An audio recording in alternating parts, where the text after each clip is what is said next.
All right, good morning, everybody. This is the Fantasy Sports Boss. So last night, the Cleveland Browns absolutely handed it to the Cincinnati Bengals. I don't think anybody saw that coming. That's why betting on games is so infuriating, because you had a red-hot Bengals team, especially in the passing game, that just got throttled by the Browns and Nick Chubb. And this is a Nick Chubb appreciation video. I mean, if you wanted to pick a fantasy football MVP at this point, Nick Chubb has to be on the ballot. He may not win it, but he's certainly on the ballot. Over 20 carries last night, 101 yards, 2 touchdowns on the ground, and he added a 2-point conversion for good measure. That makes it now 4 out of 8 games with 20-plus fantasy points, 7 of 8, 15-plus fantasy points. And this is all being accomplished with only 10 receptions to Chubb's name.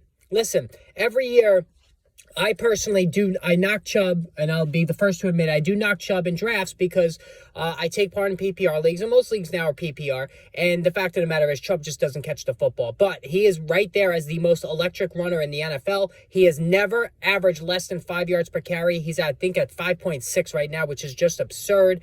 841 yards on the season on the ground. He's got 10 touchdowns on the ground. Again, only the 10 receptions, so he's not doing it in PPR leagues, but it just goes to show you how dominant Chubb has been this season with just 10 receptions, putting up all those fantasy football points. And listen, he was a second-round pick in the majority of leagues, especially in PPR leagues. He was going in the mid-second round, and it's understandable, again, because he's not catching the football, but he's so good at running it that it supersedes everything. I don't know, Derrick Henry certainly falls into that mode. Anybody that's a little bit older will remember Michael Turner.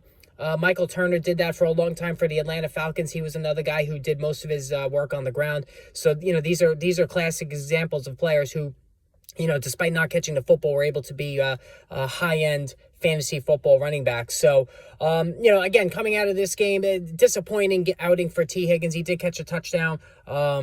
Less than 15 fantasy points. Tyler Boyd caught a touchdown. He wasn't much of a factor either. Joe Mixon, the running game is just a joke right now. Mixon, I believe, had 26 rushing yards. Every game, Mixon is averaging 2.5 to 3 yards per carry, which is absolutely pathetic. And, at 27, I think he's gone over the cliff in terms of having reached his peak possibly last season and probably last season. And he's on the downward trajectory. So now next season, I'm definitely out on Mixon in all leagues because the evidence is starting to look pretty overwhelming that he's reached that tipping point.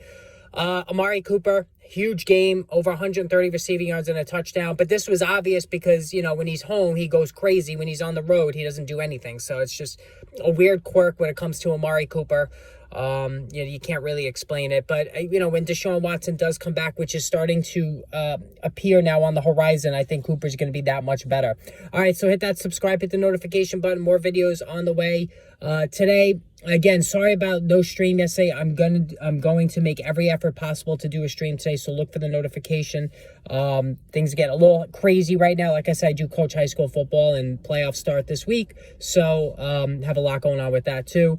And, of course, with the channel, I think last I checked, we were at 799 subscribers, so let's get to 800. All right, everybody, we'll talk soon.